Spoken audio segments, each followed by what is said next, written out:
Hello बच्चों, कैसे हैं आप लोग। उम्मीद करते हैं आप लोग सब सही होंगे। तो पिछली वीडियो में हम लोग पढ़ रहे थे प्रतिस्थापन द्वारा समाकलन करना।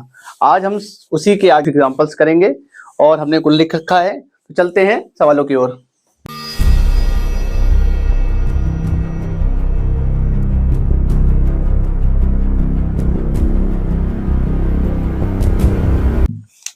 तो ये हमने पहला एग्जाम्पल एक लिखा हुआ है और ये इंपॉर्टेंट एग्जाम्पल हमने छाट के लिखे हुए हैं। तो हम ये बताएंगे इसको कैसे करना है, ठीक है। तो देखो हम पहला सवाल लिखने जा रहा है। तो लिखा हुआ है बेटा x की पावर 7 1 प्लस x की पावर 16 dx, ठीक है। अब हमें यहाँ क्या करना है, एक को t मानना है और दूसरा गायब होगा। तो किसको t माना जाए, ध्यान दीजिएगा। जो 7 पावर है बेटा वो किससे गायब होगी, वो x की पावर 8 से गायब हो सकती है। मतलब x की पावर 8 का जब डिफरेंशिएट करेंगे तो उसकी एक पावर कम हो जाएगी, और जब एक पावर कम हो जाएगी तो 7 मिल जाएगा, ठीक। तो हम इस सवाल को क्या लिख देंगे, x की पावर 7 तो लिखा ही था, 1 प्लस इसको लिखेंगे x की पावर 8 की पावर 2, ठीक है भैया। क्योंकि ये जो x की पावर 7 है ये x की पावर 8 से ही गायब हो सकता है और गायब नहीं होगा। तो x की पावर 8 में कर लिया। अब ध्यान दीजिएगा, अब हम किसको t माने, कभी ध्यान रखना, अगर जो इसके बगल में लिखा है उसको मानने पर आपका काम ना बिगड़े, अगर एक को लेने पे आपका काम ना बिगड़े तो एक को ले लेंगे, लेकिन अगर एक को लेने पर आपका काम बिगड़ रहा है तो उसको नहीं लेंगे। तो यहाँ पे क्या हो रहा है, एक को अगर लेते हैं तो ये फंक्शन गड़बड़ आ जाएगा, क्योंकि ये 1 प्लस x की पावर 16 हो जाएगा। तो हम केवल और केवल x की पावर 8 को t मानेंगे। अगर आप इस पूरे को t मान लेंगे तो भैया 16 आगे आएगा, एक पावर कम होगी तो x की पावर 15 मिलेगा, और x की पावर 15 तो कहीं है नहीं गायब होने के लिए। इसलिए हम लोग क्या करेंगे, केवल और केवल x की पावर 8 को t मानेंगे। तो लेट कर लेंगे t बराबर x की पावर 8। अब यहां पर डिफरेंशिएट कर देंगे कि differentiate with respect to x, और डिफरेंशिएट करेंगे तो dt अपॉन dx हो जाएगा। अब यहां लगाएंगे d अपॉन dx x की पावर 8। अब ध्यान दीजिएगा, डिफरेंशिएट क्या होता है कि पावर आगे आती है और एक पावर कम हो जाती है, कम हो गई। अब आप क्या करना है, 8 को नीचे भेज देंगे तो 1/8 ये dt हो जाएगा, dx को उधर दे देंगे तो x की पावर 7 dx हो जाएगा। तो भैया देखो इसको हम गायब कर सकते हैं, देखिए यहाँ पर इसकी जगह हम क्या लिख देंगे 1/8 dt। तो ध्यान दीजिए सवाल आपका बन गया 1/8, ये हो गया dt, यहां लिख दिया 1, इसको हमने t माना था तो हो गया 1 प्लस टी स्क्वायर। अब आपका ये सवाल बन गया कि इंटीग्रेशन 1/1 प्लस एक्स स्क्वायर यानी कि टी स्क्वायर। तो ये एक्स स्क्वायर जैसा फॉर्मूला में बताया था ना, ये किसका होता भैया, tan इनवर्स का। तो सीधे लिख देंगे tan inverse t plus c, ठीक। और t की वैल्यू कितनी है 1/8 tan इनवर्स x की पावर 8 प्लस c, ठीक है। और ये c क्यों लगाते हैं इसके बारे में हम बता चुके हैं। जिन्होंने पहली वीडियो ना देखी हो तो डिस्क्रिप्शन में उसका लिंक होगा, तो पहली वीडियो जरूर देखें जाके, क्योंकि वहां हमने पूरी डिटेल में बताया है कि ये c का यूज क्यों करते हैं, ठीक है। तो ये आप सवाल नोट कर सकते हैं। चलते हैं अगले सवाल की तरफ। तो हम इसको रफ कर दे रहे हैं। चलिए अब लिखते हैं नेक्स्ट सवाल। अगला क्वेश्चन है हमारे पास integration dx x plus root x। ध्यान दो, अब इसको कैसे करें। अब यहां पर तो ऊपर इस नीचे कुछ t मान के गायब होने वाला है नहीं, तो हम क्या करते हैं, क्या x स्क्वायर ये रूट x को कॉमन ले सकते हैं, बिल्कुल ले सकते हैं, ले लीजिए कॉमन। तो रूट x को हमने ले लिया कॉमन, तो यहां पे क्या बचेगा बेटे, रूट x बचेगा। अब कैसे बचेगा ध्यान दीजिएगा, तो x को हम लिख सकते हैं रूट x का स्क्वायर, ठीक है ना, रूट x का स्क्वायर ले सकते हैं। इस वजह से जाकर x से जब रूट x बाहर है केवल केवल वहां रूट x बचेगा, यहां पे बचेगा 1, ठीक है भैया। और dx, अब बताओ किसको t माने, इसको t मानने पे क्या कुछ होगा, नहीं होगा, इसको t मानेंगे तो हम लेट कर लेंगे t बराबर रूट x प्लस 1। अब ध्यान दीजिए यहां पर 1 को साथ में लेने से हमारे फंक्शन में कोई दिक्कत नहीं आ रही, हमारा आंसर सॉल्व हो रहा है, इसलिए 1 को ले रहे हैं। अगर 1 को साथ लेने में हमारे फंक्शन में कोई दिक्कत आती तो हम उसको ना लेते, केवल केवल रूट को लेते, ये रूट x को लेते। 1 को लेने पे कोई फर्क नहीं पड़ रहा है, वो सीधे 0 हो जाएगा, कोई मतलब नहीं है, तो कोई दिक्कत नहीं, ले लो। तो differentiate with respect to x, तो हमारा हो जाएगा dt बाई डी एक्स। भैया रूट एक्स का आप जानते हो 1/2 रूट एक्स, और 1 का हो गया 0। अब देखिए गायब करने के लिए केवल आपको रूट एक्स इतना गायब कर सकते हो, तो अब यहां से बनाने के लिए 2 को भेज देते हैं इधर, ये हो जाएगा dt और dx को इधर भेज दो 1/√x dx। तो चलिए रिप्लेस कर देते हैं वैल्यू को, तो यहां पर देखिए इसकी जगह पे हम लिखेंगे 2 dt, तो 2 बाहर कर दिया, लिख दिया हमने dt। यहां से इसको हम गायब कर चुके हैं, केवल बचेगा दोनों की जगह t लिख देंगे, तो 1/t को लिखते हैं बेटा log t, ठीक है। और यहां पर t की वैल्यू क्या रखेंगे, t की वैल्यू ये रख देंगे, तो 2 log mod root x plus 1 plus C. तो इस प्रकार से ये सवाल हमारा हो जाता है। चलते हैं अगले सवाल की तरफ, ठीक है, इसका आप स्क्रीनशॉट ले लीजिए। चलिए चलते हैं भैया अगले सवाल की तरफ, ठीक। तो हमारा अगला सवाल है इंटीग्रेशन एक्स स्क्वायर बट्टे 3 प्लस एक्स क्यूब बाई 2, ये लिख दिया भैया हमने, लिख दिया, ठीक है ना। इसको सॉल्व करेंगे। अब यहाँ पे बताइए किसको टी माना जाए। देखिए एक्स स्क्वायर गायब किससे, ध्यान रखिएगा जब भी आप किसी चीज को गायब करना है, ऊपर वाले को गायब करना है, तो जो 2 है वो हमेशा 3 वाले से गायब होगा, 4 है तो 5 वाले से गायब होगा, n है तो n+1 से गायब होगा। मतलब जो है उस हमेशा एक ज्यादा वाले से गायब होगा। डिफरेंशिएट करने क्योंकि पावर होती है कम, तो हमें ये दिमाग लगाना अगर किसी कम पावर वाले को हमें गायब करना है, रिप्लेस करना, उसकी जगह कुछ और रखना है, तो हमें x की पावर 3 चाहिए, 4 के लिए x की पावर 5 चाहिए, n के लिए x+n चाहिए, ठीक है। तो यहां पर भी देखिए इसको गायब करना तो हमें इसी को t मानना पड़ेगा, ठीक। अगर हम 3 को भी ले लेते साथ में कोई दिक्कत आएगी नहीं आएगी, इसलिए 3 को भी ले लेंगे।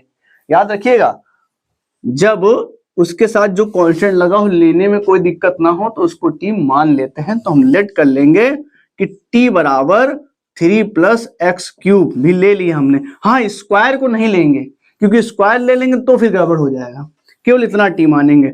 तो कर देंगे differentiate with respect to x, तो भैया क्या हो जाएगा dt बाई dx हो जाएगा, कांस्टेंट 0 हो जाता है, इसकी पावर आगे आएगी, एक पावर कम हो जाएगी। अब आपको क्या करना है 3 को भेजना है नीचे, यहां आएगा dt, यहां बचा एक्स स्क्वायर, भेज देंगे dx को वहां, तो इस हिसाब से x स्क्वायर dx की जगह क्या लिख देंगे 1/3 dt।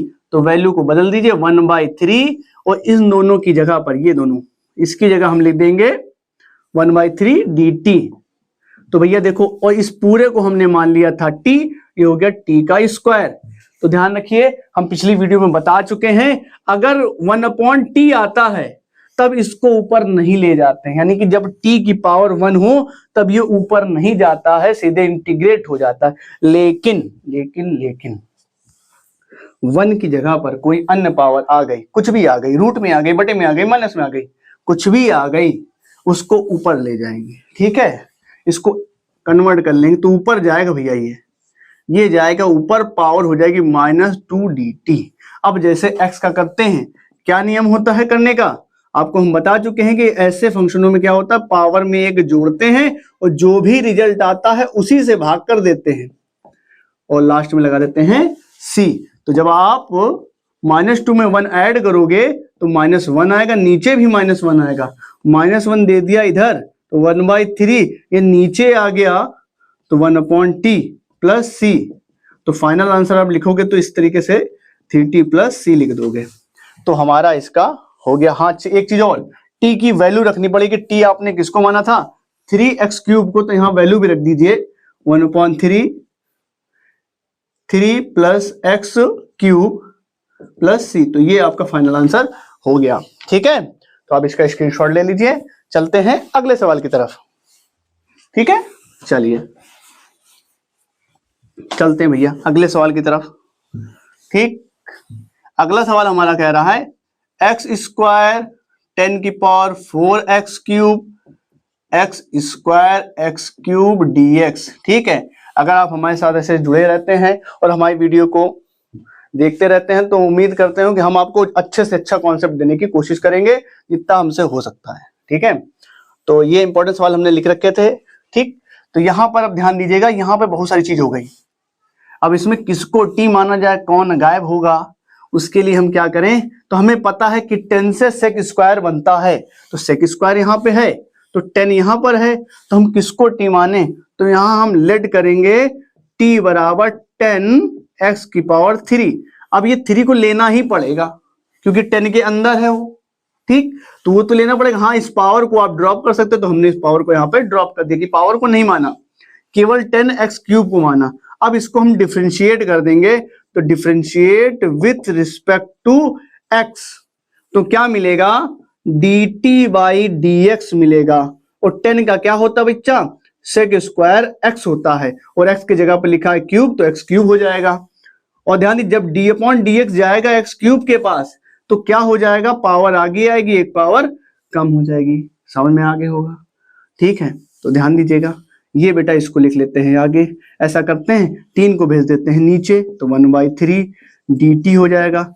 इसको लिख देते हैं x² sec square x³ into dx।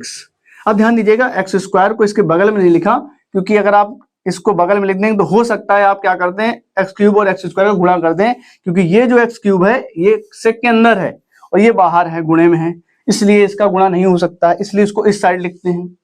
ध्यान रखें, गुणा ना कर दें, ठीक, तो हमने वैल्यू बना ली। अब हम रिप्लेस कर, देखो क्या क्या गायब होने वाला है, तो हमसे यहां से ये गायब होगा, ये गायब होगा, ये गायब होगा, और इस पूरे की जगह लिखा जाएगा केवल इतना।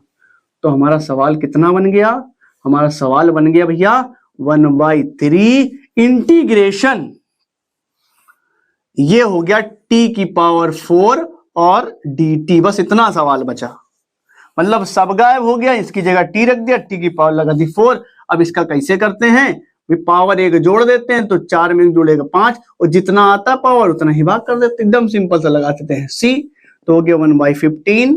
अब t की वैल्यू रख दो, t की वैल्यू कितनी है, 10x³ की पावर 5 प्लस c। तो ये हमारा सवाल हो गया। चलते हैं एक्सरसाइज की तरफ। तो हम लोग आ चुके हैं एक्सरसाइज में, एक्सरसाइज है 7D। तो 7D के हम पूरे सवाल नहीं ले रहे हैं, लगभग उसके सवाल जो हमने अभी सवाल बताए उसी के जैसे हैं। कुछ सवाल हमने लिए हैं जो थोड़े से कठिन हैं और इम्पोर्टेंट भी हैं, तो इन सवालों को हम बताएंगे। उम्मीद करते हैं आप एक्सरसाइज को लगा लो। अगर फिर भी आपको दिक्कत आती है तो आप कमेंट करिए, हम आपको उसका जो सोल्यूशन अगली वीडियो में दे देंगे, ठीक है। तो चलते हैं सवालों की तरफ। तो हमने पहला सवाल जो लिखा है, सवाल है हमारे पास x√x+4 dx। अभी हमने जो सवाल बताए उसमें एक चीज को हम टी मान रहे थे, दूसरा वाला गायब हो जा रहा था उसकी जगह पर। अब यहाँ पर क्या करें, अभी हमने बताया कि भैया जो पावर 1 लिखी है तो ये गायब किससे होगा, जिसमें एक पावर ज्यादा हो गया, 2 वाले से गायब होगा।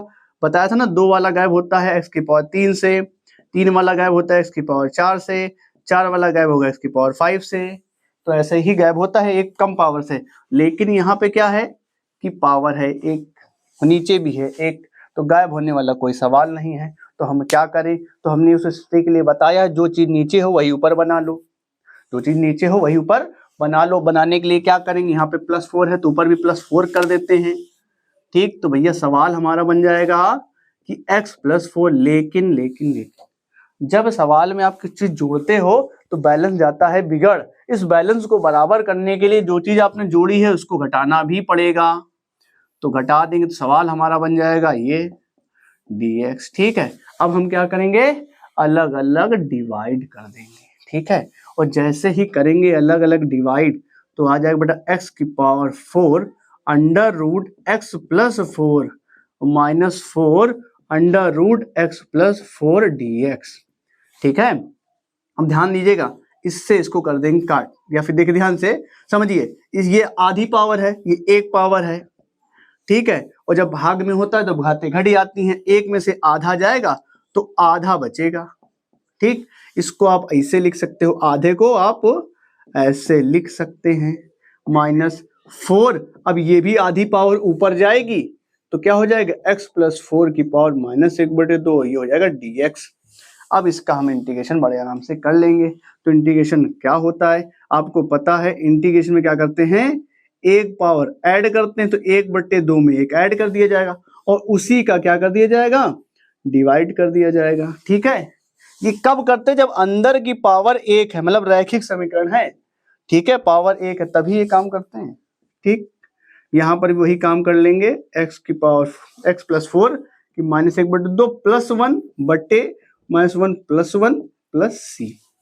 तो अब क्या हो गया ध्यान दीजिएगा, तो ये ऐड करेंगे तो 2 और 1 3 हो जाएगा, तो आ जाएगा x प्लस 4 की पावर 3/2 हो जाएगा, नीचे भी वही हो जाएगा 3/2 माइनस, यहाँ पर देखिए माइनस का है हाफ प्लस का हाफ, तो यहाँ आएगा हाफ बचेगा, x प्लस 4 की पावर 1/2 बचेगा, नीचे भी वही बचेगा। अब ध्यान दीजिए ये ऊपर जाएगा तो हो जाएगा 2/3 x प्लस 4 3/2, तो इसको भी ऊपर ऐसे भेज देंगे तो आएगा 8x प्लस 4 की पावर 1/2, और लास्ट में c रूल लगा लें तो ये आ गया। ठीक, तो ये हमारा आंसर हो गया। बड़े आराम से हमने सवाल को कर लिया। फिर चलते हैं अगले सवाल की तरफ। बहुत बढ़िया सवाल है, इसका आप स्क्रीनशॉट ले सकते हैं। ठीक, तो चलते हैं अगले सवाल की तरफ। अगला सवाल बहुत बढ़िया है छोटा सवाल। चलते हैं अगले सवाल की तरफ। अगला सवाल हमारा है बहुत बढ़िया सवाल है कि x की पावर 1/2 प्लस x की पावर 1/3 और लिखते हैं dx। हम यहाँ क्या करेंगे, इस सवाल को करने के लिए x की पावर 3 को कॉमन लेंगे। तो देखो क्या होगा, x की पावर 3 को जैसे कॉमन लेंगे, ध्यान रखिएगा जब भी हम कॉमन लेते हैं तो अंदर उसका भाग किया जाता है। तो आपने कॉमन के लिया है 1/6, तो यहाँ पे क्या कर 1/3 कॉमन लिया है, अब डिवाइड कर देंगे 1/3 से प्लस 1, और ध्यान रखो जब 1/2 से 1/3 माइनस हो जाएगा तो बनकर जो आएगा वो आएगा x की पावर 1/6 प्लस 1। अभी कैसे आता है यहाँ आप देख भी सकते हो कि 1/2 से जब 1/3 माइनस होगा तो हम एलसीएम लेते हैं भैया, 3 इधर आएगा, ये देखो 3 - 2 तो आंसर है 1/6। इतना तो आप लोग जानते ही होंगे जब इंटीग्रेशन पढ़ रहे हैं तो, इंटर में है। ठीक है, तो अब क्या करते हैं, ये हो गया dx। अब हमारा काम क्या है, एक ऐसी वैल्यू मानते हैं जिससे ये बटे की पावर जो है वो माइनस हो जाए। तो हम यहाँ लेट कर लेते हैं कि x बराबर t की पावर 6, क्योंकि देखो 3 से भी 6 कटता है और 6 से 6 कटता ही है, तो यहाँ यही ले लिया। अब यहाँ करते हैं differentiate with respect to t, तो हो जाएगा dx बाई dt, पावर आगे आ जाएगी, एक पावर कम हो जाएगी। ठीक है, क्या होता है डिफरेंशिएट, पावर आगे आती है एक पावर कम हो जाती है, तो यहाँ से आया dx बराबर 6t की पावर 5 dt। अब यहाँ वैल्यू को रिप्लेस करिए तो क्या मिलेगा हमारा सवाल, इंटीग्रेशन 1 देखो यहाँ पर t की जगह ले देंगे x की जगह पर t की पावर 6 की पावर 1/3, यहाँ पे लिख दिया t की पावर 6 की पावर 1/6 प्लस 1, और यहाँ पर dx की जगह जो वैल्यू रखी जाएगी ये रखा जाएगा 6t की पावर 5 dt। तो देखो सवाल हमारा बन के जो आया वो आया है इंटीग्रेशन, देखो इससे काट दो तो 2 आएगा, ये 6 से 6 कट गया, तो हमारा आ गया सवाल t², अंदर आया केवल t प्लस 1। ठीक है, ऊपर मिला हमें 6 को बाहर कर दे, t की पावर 5, ये हो गया dt। ठीक है, अब क्या करते हैं, t² से t की पावर 5 को काट देंगे तो आएगा t की पावर 3 dt और t प्लस 1। अब ध्यान दीजिए हमने आपको बताया है कि कभी भी ऊपर पावर ज्यादा नहीं होनी चाहिए। जब ऊपर पावर ज्यादा नहीं होनी चाहिए तो उस कंडीशन को क्या करेंगे, इससे इसमें भाग करते हैं, और ना भाग पर कर पाए तो कुछ ऐसा बना लो ऊपर, इससे डिवाइड आराम से हो जाए। तो हम क्या करते हैं, इसमें एक जोड़ देते हैं और एक को घटा देते हैं, तो देखिएगा क्या होगा dt। अब अलग अलग डिवाइड करेंगे, तो जब हम अलग अलग डिवाइड करेंगे तो आएगा t³ plus 1 t plus 1 -1/t plus 1 हो जाएगा dt। ठीक है, अब ध्यान दीजिएगा ऊपर बन गया a³ प्लस b³, तो यहाँ फार्मूला खोल देंगे a³ प्लस b³ का। फार्मूला होता है a plus b, a² minus का ab प्लस का b², और बटे में t प्लस 1 माइनस का 1 बटे t प्लस 1 हो जाएगा dt। ठीक है भैया, इससे ये कट जाएगा तो आपका आएगा 6 और जो 6 का मल्टीप्लाई है दोनों में है, तो आप ब्रैकेट का यूज कर सकते हैं। अब आपका आ जाएगा integration T square minus T plus 1 minus 1 upon T plus 1, ये हो जाएगा डी टी। तो इसका इंटीग्रेशन कर दो भैया, क्या होगा? तो क्या करते हैं हम लोग, देखो जितनी पावर होती है उसमें एक पावर जोड़ देते हैं और उसी का भाग कर देते हैं। ठीक है, जो पावर होगी उतना ही जोड़ देंगे, उसी का भाग कर देंगे। यहाँ पे क्या हो जाएगा, टी स्क्वायर बाई 2, यहाँ हो जाएगा 1 का टी हो जाएगा, और यहाँ लिखा 1 अपॉन 1 प्लस टी, और ये जब पावर 1 है तो नॉर्मल टी के जैसे व्यवहार करेगा, तो ये हो जाएगा log टी माइनस का log टी प्लस 1, लास्ट में लगा देंगे c। ठीक है, अब हम क्या करेंगे, t की वैल्यू लिखेंगे। तो हमारी t की देखो यहाँ पर x की वैल्यू कितनी है, t की पावर 6। अगर यहां से t की वैल्यू निकालोगे तो आएगा x की पावर 1/6, तो यहाँ वैल्यू हम रख देते हैं। तो आएगा 6 x की पावर 1/6 की पावर 3/3 माइनस x की पावर 1/6 की पावर 2/2 और प्लस x की पावर 1/6 माइनस का log x की पावर 1/6 प्लस 1 और प्लस का c। अब यहाँ पे इसको कट कर दीजिए पावर को, तो 6 इससे कटेंगे तो 2 आ जाएगा, तो आएगा x की पावर 1/2/3 माइनस x की पावर 1/3/2, ये 3 है, प्लस x की पावर 1/6 माइनस का log x की पावर 1/6 प्लस 1 और लास्ट में लगा दिया c। ठीक, तो ये आपका आंसर हो गया। चाहो तो आप x का मल्टीप्लाई करा दो, वरना आपका आंसर आ चुका है। तो ये रहे आज के हमारे सवाल। मिलते हैं अगली वीडियो में, तब तक के लिए नमस्कार, मस्त रहिए, खुश रहिए।